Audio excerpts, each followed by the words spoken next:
Apa yang mengikat tangan kasih?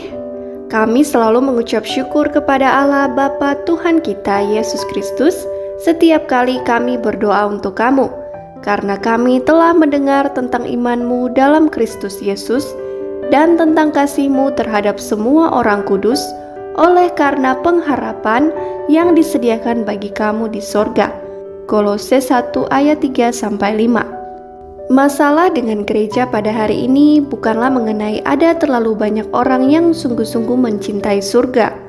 Masalahnya bukanlah mengenai ada orang-orang yang mengaku sebagai orang Kristen yang sedang meninggalkan dunia, yang menghabiskan separuh hari mereka membaca kitab suci dan separuh hari lainnya menyanyikan tentang kesenangan mereka di dalam Allah sambil menutup matanya terhadap berbagai permasalahan dunia.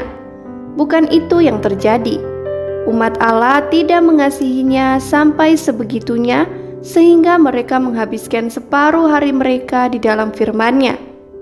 Masalahnya adalah ada orang-orang yang mengaku sebagai orang Kristen yang menghabiskan 10 menit membaca kitab suci, yang kemudian menggunakan setengah harinya untuk menghasilkan uang, yang kemudian menggunakan setengah hari sisanya untuk mengasihi dan memperbaiki barang-barang yang mereka beli dengan uang tersebut.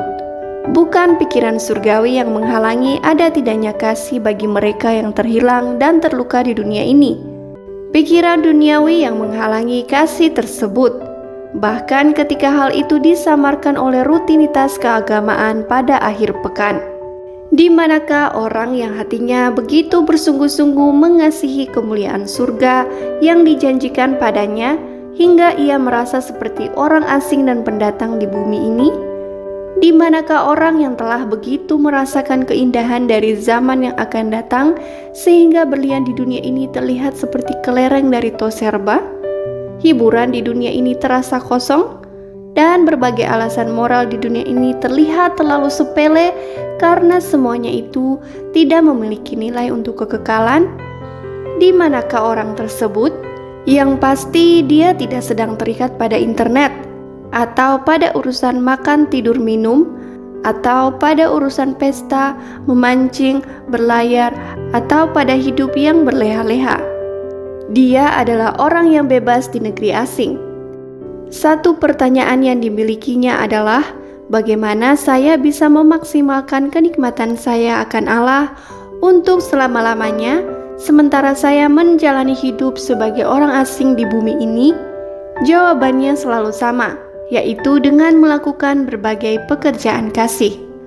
Untuk memperluas sukacitanya saya di dalam Allah, tidak peduli berapa harga yang harus dibayar, saya akan mencoba menyertakan orang lain turut serta di dalam sukacita tersebut dengan cara apapun yang memungkinkan hal tersebut sampai terjadi. Hanya ada satu hal yang memuaskan hati mereka yang menyimpan hartanya di surga, yaitu dengan melakukan berbagai pekerjaan surgawi. Surga adalah dunia kasih. Bukan tali surga yang mengikat tangan kasih dan membuatnya tidak efektif. Penyebabnya adalah cinta akan uang, waktu untuk bersantai, kenyamanan, dan pujian. Semuanya ini merupakan tali keegoisan yang mengikat tangan kasih. Kekuatan untuk memutuskan tali ini adalah pengharapan Kristen. Kami telah mendengar tentang iman-Mu dalam Kristus Yesus dan tentang kasih-Mu terhadap semua orang kudus, oleh karena pengharapan yang disediakan bagi kamu di sorga. Kolose 1 ayat 4-5. Saya kembali menyatakannya dengan semua keyakinan yang berada di dalam diri saya. Bukan pikiran surgawi yang menghalangi ada tidaknya kasih di atas muka bumi ini. Penyebabnya adalah pikiran duniawi. Karena itu, sumber kasih yang besar berasal dari keyakinan yang kuat dan membebaskan dari pengharapan Kristen.